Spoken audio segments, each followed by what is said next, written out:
বাঙালি আবেগকে ছুঁতে দুর্গাপুজোর আসরে সুকান্ত মজুমদার নিজের জেলা দক্ষিণ দিনাজপুরে শারদ সম্মানের আয়োজন করলেন বালুরঘাটের বিজেপি সাংসদ।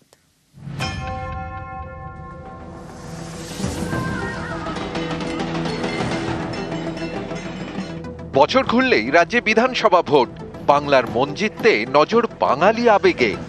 বাঙালির আবেগকে ছুঁতেই দুর্গাপুজোর আসরে সুকান্ত মজুমদার দক্ষিণ দিনাজপুরের বালুরঘাটের সাংসদ। নিজের জেলায় এবার শারদ সম্মান চালু করছেন সুকান্ত। মূলত প্রতিযোগিতার আয়োজন করছেন তিনি। বিসর্জনের শোভাযাত্রাই প্রতিযোগিতার বিষয়। সেরা শোভাযাত্রাকে পুরস্কার দেওয়া হবে। এই প্রতিযোগিতা শুধুমাত্র দক্ষিণ দিনাজপুর জেলার জন্য। জেলার বড় পুজোগুলিকে নিয়ে কার্নিভালও করবেন সুকান্ত মজুমদার। বাঙালি আবেগে জাতীয়তাবাদকেও মেশানোর চেষ্টা।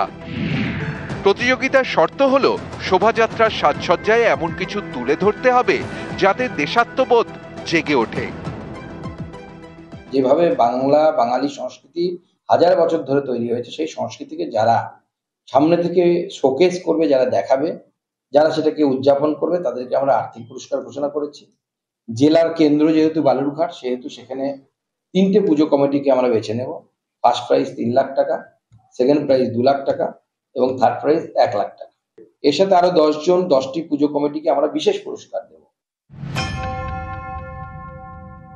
শ্রমিক ভট্টাচার্য রাজ্য বিজেপি সভাপতি হওয়ায় অত্যন্ত ক্ষুব্ধ হয়েছেন মনে হচ্ছে, কারণ সুকান্ত মজুমদারকে সরিয়ে দিয়েছে, তাই জন্য নিজে ভেসে থাকতে আলাদা আলাদা করছেন। বিজেপি নেতাদের নিজেদের পাড়ায়, নিজেদের ক্লাবে, নিজেদের পুজো কমিটিতে কোনো কালে কোনো ইনভলভমেন্ট নেই। যে 2-1 আছে তারা তো অন্য দল থেকে এসছে, তো হঠাৎ নাটক করতে এলে হবে নাকি এগুলো? বালুরঘাট থেকে অনুপ সান্যালের রিপোর্ট, নিউজ 18 বাংলা।